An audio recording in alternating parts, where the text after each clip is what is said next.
So 3 months ago, I was sitting in the back of Testing Talks Sydney, and I was watching Sandeep Kumar talking about enabling continuous delivery with scalable automation and observability.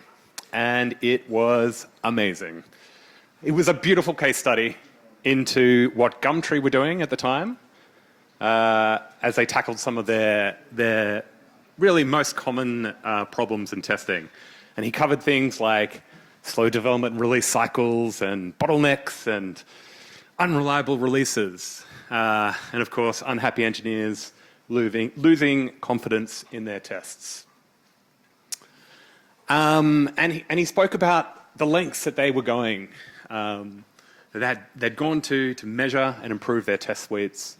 They had Prometheus set up. They had Grafana dashboards. They were measuring everything. And it made complete sense to me. It was like a love poem, essentially, to the last 20 years of my career. That was it. It was a standing ovation, at least in my head. I was like, this is great. And he got to Q&A.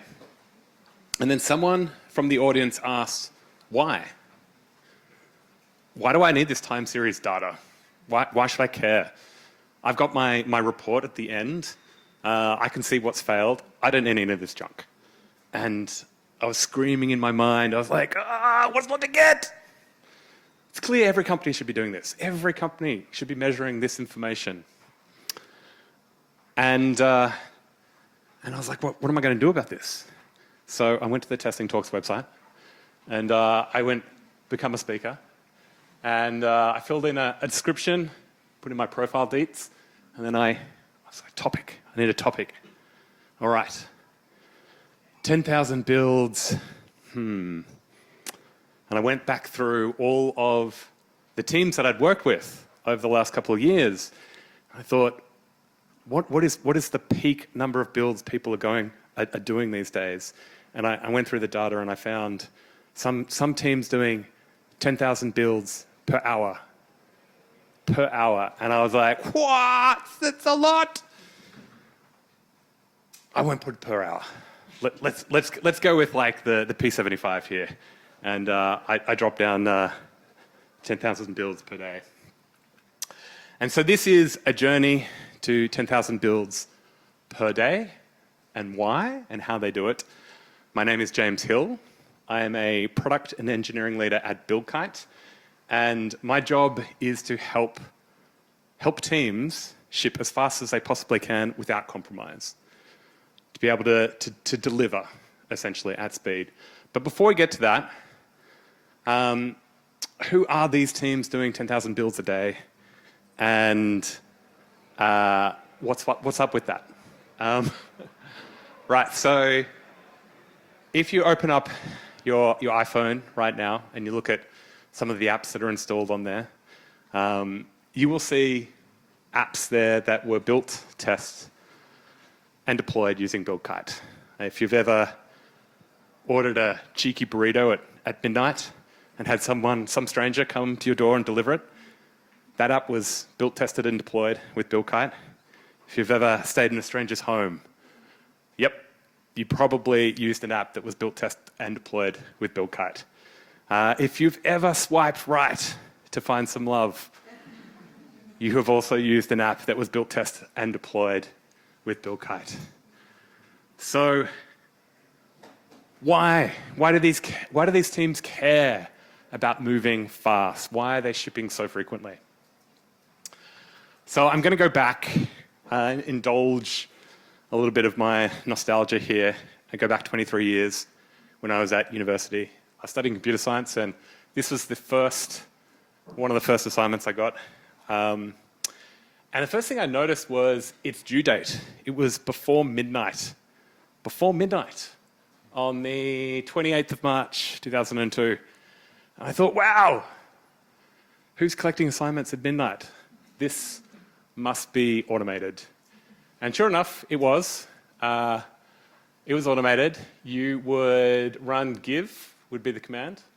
You'd give some details and the file that you came up with. But you could submit it as many times as you liked.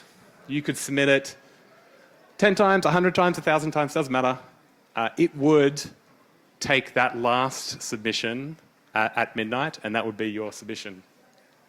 For those interested, it was a palindrome program, so you had to detect palindrome strings. I was in the lab, and I thought, well, what can hurt? I can submit something now, and I'll have some result. I had 45 minutes, and I just hacked away. I think I submitted maybe 20, 30 times in that 45 minutes. And by the end, I kept hitting give, and by the end, I had a high distinction in 45 minutes. It was due in 4 weeks, but I had essentially knocked that out of my life. And it was this moment that made me think, geez, moving fast is really, really nice. It's this compounding effect of being able to move quickly to unearth the unknown, to move that unknown to the known unknown, if you will. And I've used this time and time again with every job that I've worked at, and with all of the teams that I've worked with, is that if you can move quickly, you can find product market fit much faster. You can do feature validation. You can do all of these things. And just last week, I was working with another customer, and they're in the US, pretty big company, and they said, we really need this thing. And we went through a bunch of validation, but it was the end of their day. And our team was just waking up in New Zealand, and we had shipped something overnight, essentially over their night. So they went to bed at 5, they woke up at 9, and there was the thing that had solved their problem. Tell you what, moving fast, amazing at building customer empathy. And this is really what I like to lean on with my team at Buildkite, is if we can move things from the unknown unknowns, the things that we aren't aware of and don't understand, and we can move them into the known unknowns, that is amazing. And the faster we can do that, we can then learn. We'll at least know that there is a problem, and we'll start to build a strategy on how to solve that problem. Eventually, we'll be able to move that into the known knowns, and we'll be able to solve it. And it's this cycle that speed gets you, the ability to move from the unknown unknowns to the known knowns. And I guarantee that if you move fast, your knowledge will compound the same as interest in a bank, money in a bank. If you can ship small incremental changes 10 times a day versus one big change per week, after 28 days, you will be 6 times ahead. You'll have 6 times more knowledge of moving from those unknown unknowns to known knowns. It works exactly the same, and it is phenomenal. Right. This is echoed throughout industry. And love him or hate him, there is a podcast that I love listening to called Acquired, and Mark Zuckerberg was on it, and he said, if we can learn faster than everybody else, we are going to win. Speed is the competitive advantage. So if the why is speed is the competitive advantage, why doesn't everyone move faster? You know, AI is here. Surely we're moving at breakneck speed with AI. We are super, super productive. What are the challenges with moving fast? And also, can you define fast, please? Because it's all a bit relative. So Kamal was talking about Gumtree's goals of a full regression test in under 10 minutes. And also depends on like how many tests you're running and you know how big the suite is, blah, blah, blah. I have seen massive companies with 5,000 engineers do a full test in under 2 minutes. And we're talking millions of tests. It is mind-blowing, but horses for courses. Let's break it down. Let's take a look at the challenges of fast relative to the org's maturity. Right. So we break things down in a testing maturity curve at Buildkite, and we've got on the left axis, the y-axis there, it's the cost per engineer to run tests. Essentially, that's everything, including your compute, your AWS build, your GCP, Azure, whatever. And then on the x-axis, the size of the org or the size of the product. So if you've got more engineers, you're going to be running a lot more builds, or if you've got a big product, you're going to have a lot more tests to cover all of that functionality. And in a startup, you're really caring about product market fit. That is your goal. It is to build something that people love and can't live without. You're trying to, provide value, finding product market fit. You are thinking about testing a little bit, but really, that's not where we're going to focus our time, because where their mind should be at is really making sure that their company survives. So the next area that we look at is the scale up, and that's turning a product that has product market fit into a repeatable, scalable business. They're focusing on process and predictability, performance. And you can see that the cost there starts to go up.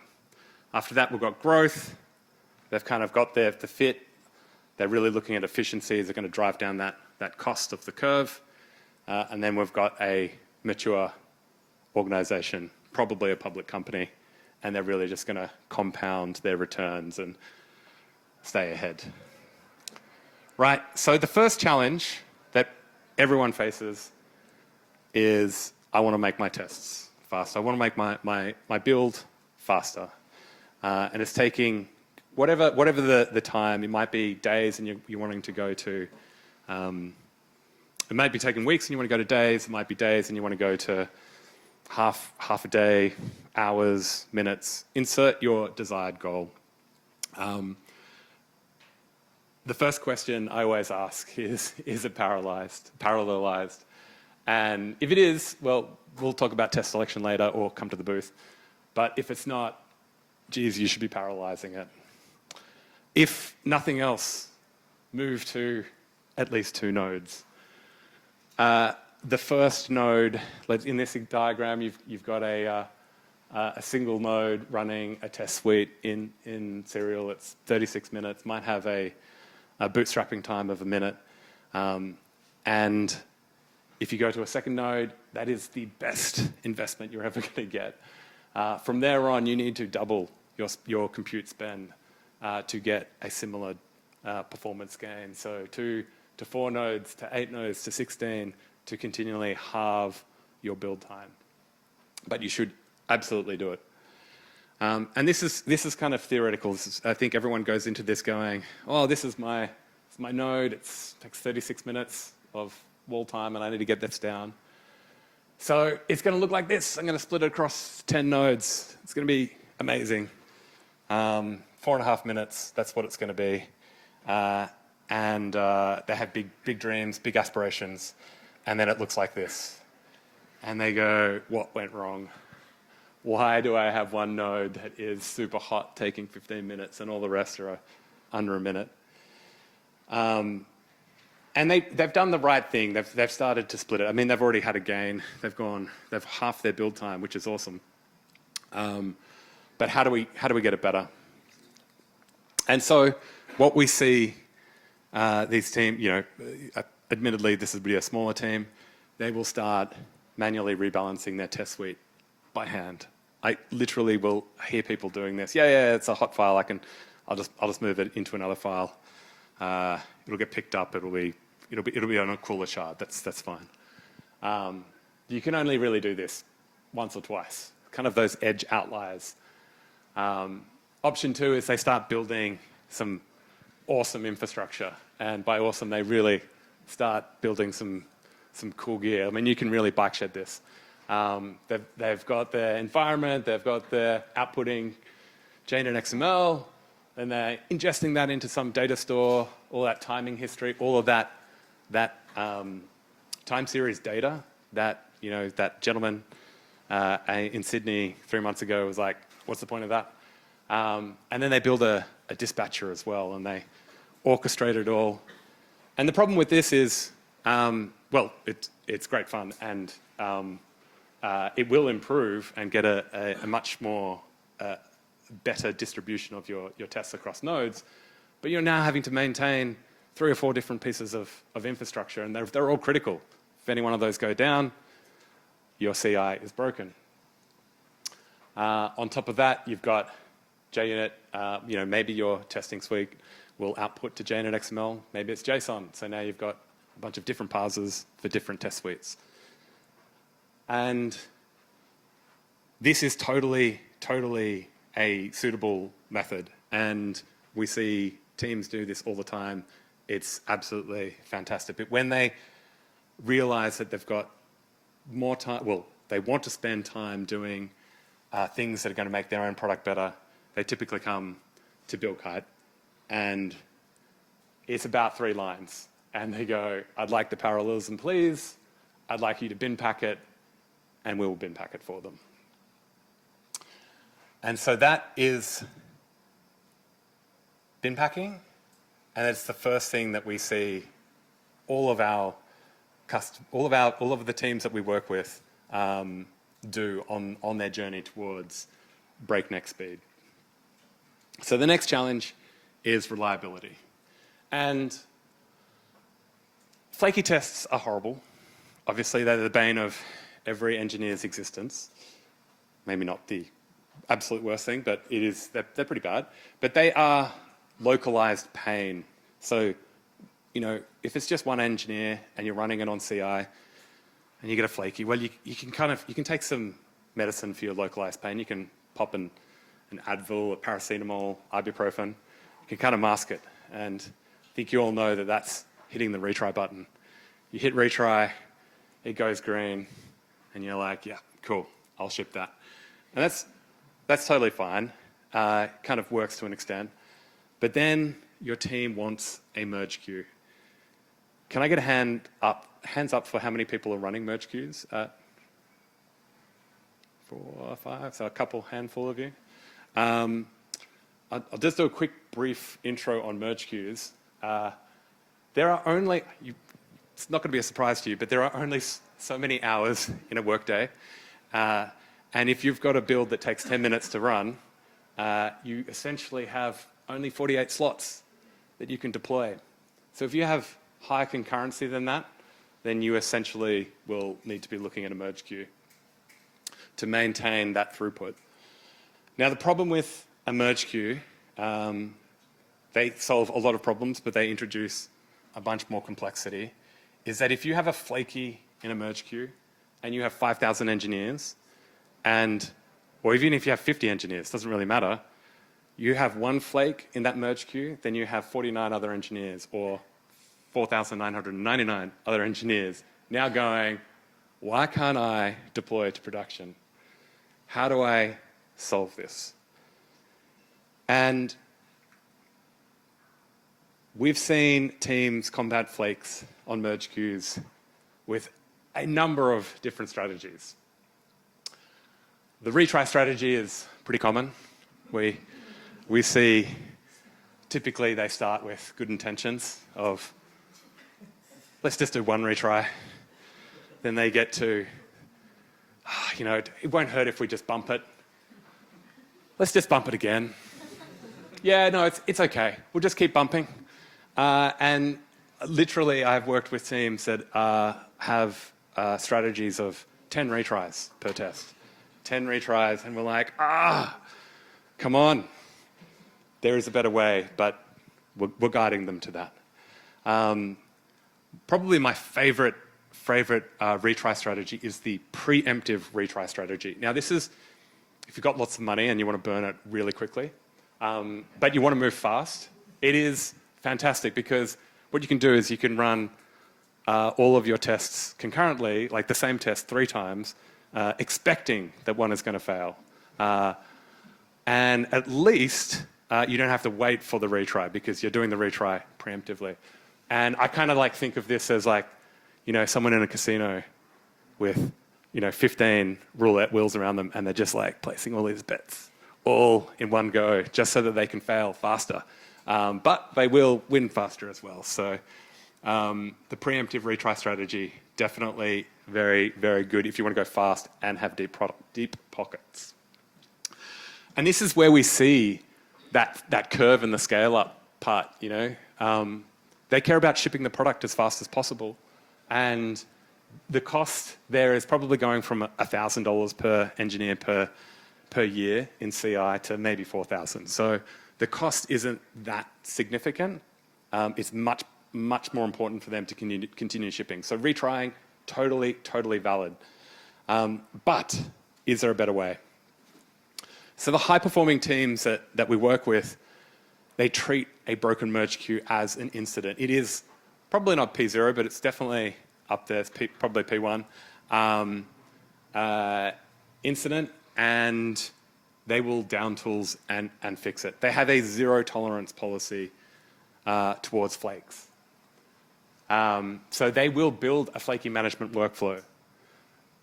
And that includes using identification heuristics, quarantining, muting.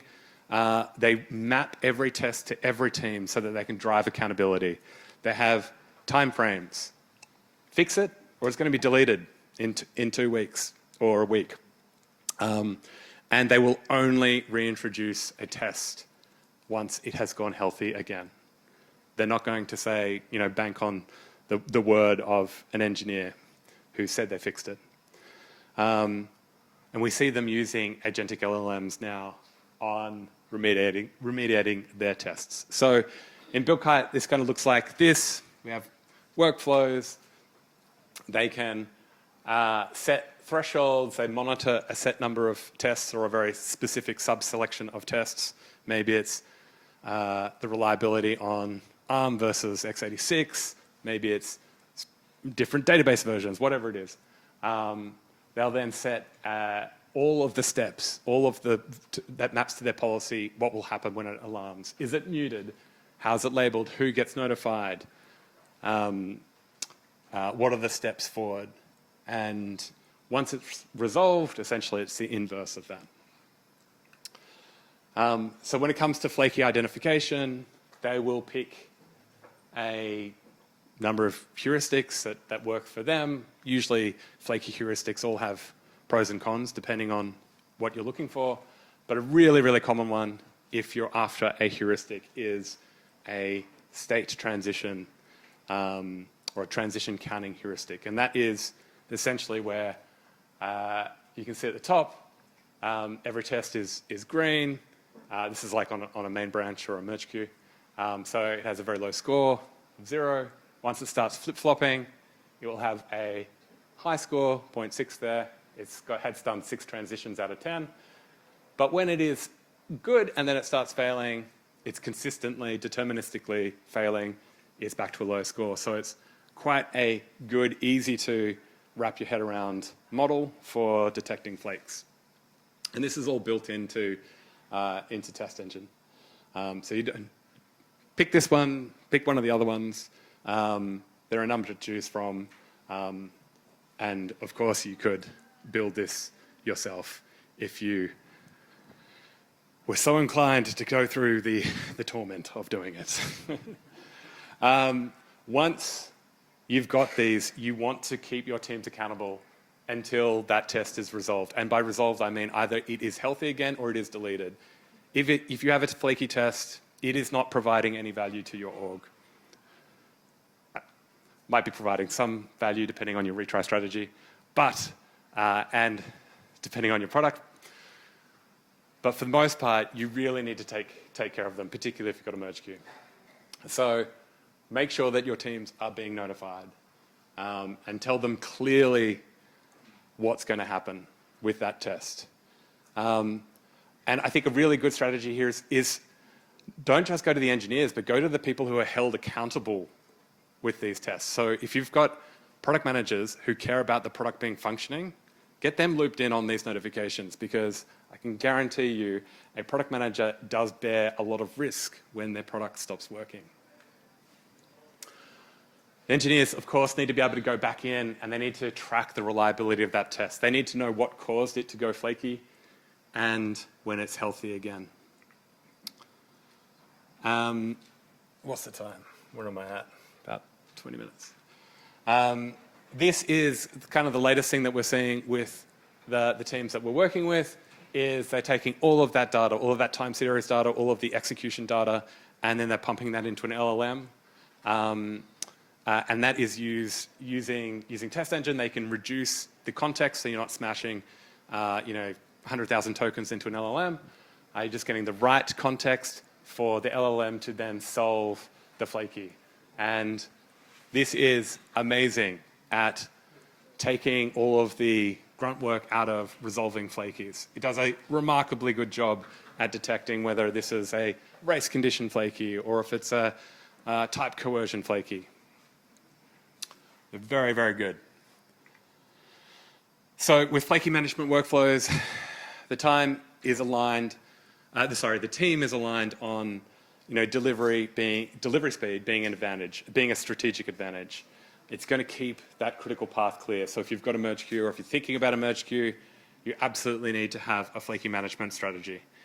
You're going to have happy and productive engineers, and you're going to have less dollars spent on wasted compute. All right, let's take a quick look at growth. I know I'm going to be running out of time soon. Right, so the next thing we see is how can I run my tests fast, but not spend all of the money on parallelism that you mentioned before. And this is kind of like almost the pinnacle in when you're getting to optimizing your test suites. So test selection is really just about how can we identify a subset of the tests that we need to run, but still have the full confidence of the result of the test suite.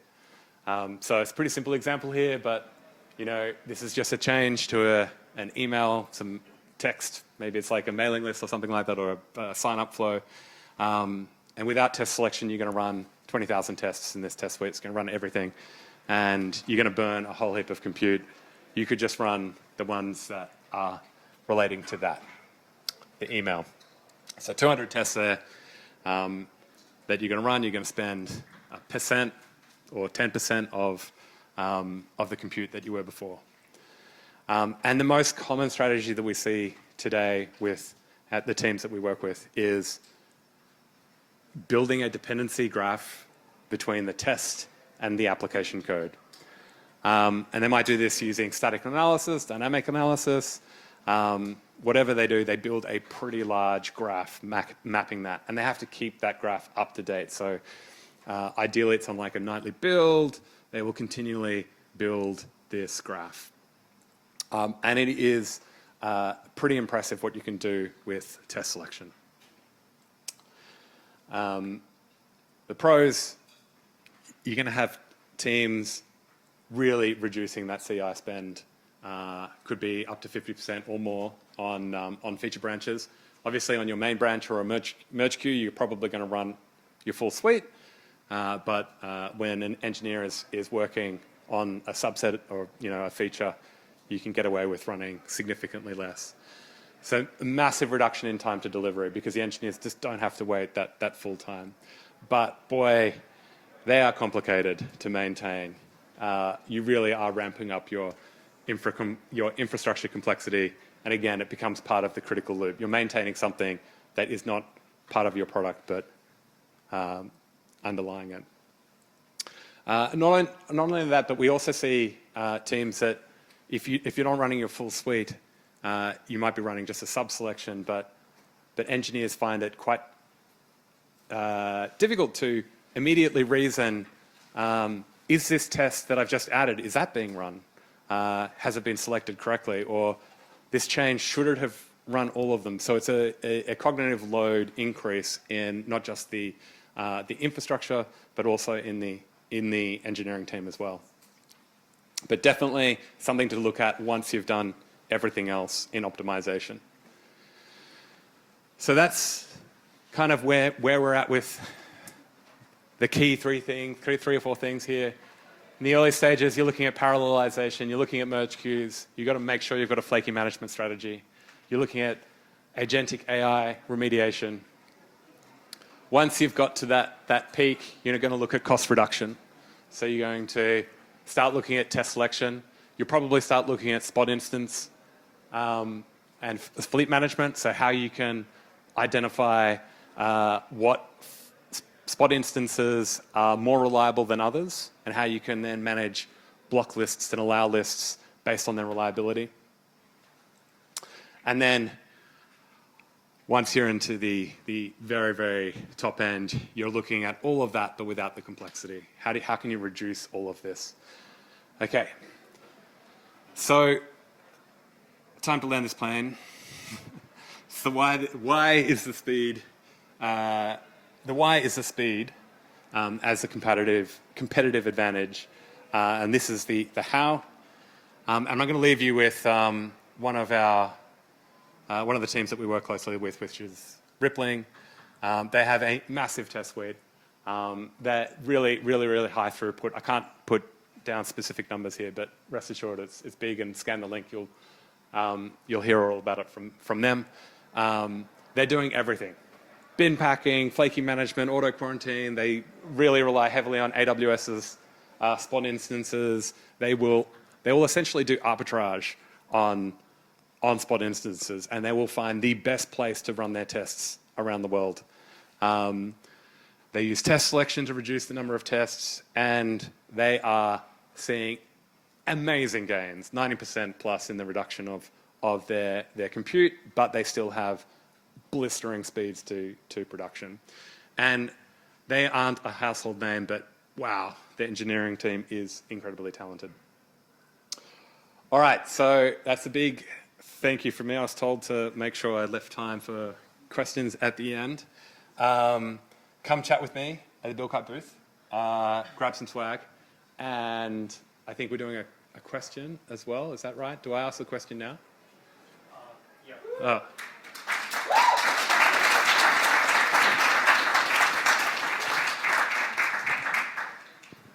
Thank you so much. It was good to know about all the testing curve and the different stages over there. This is Q&A time. Any question for James? Yes. Does Buildkite offer any inbuilt capability to skip the pipeline jobs? I mean, voluntarily, because I'm having 10 jobs, for example, and I don't want to test all the 10 jobs. I'm interested in only one job for that particular PR. So is there any inbuilt capability to skip the rest of the jobs and just execute only that one? Yes, so was the question, was it about retrying and not retrying all the jobs? Or just selectively running? The job, yeah.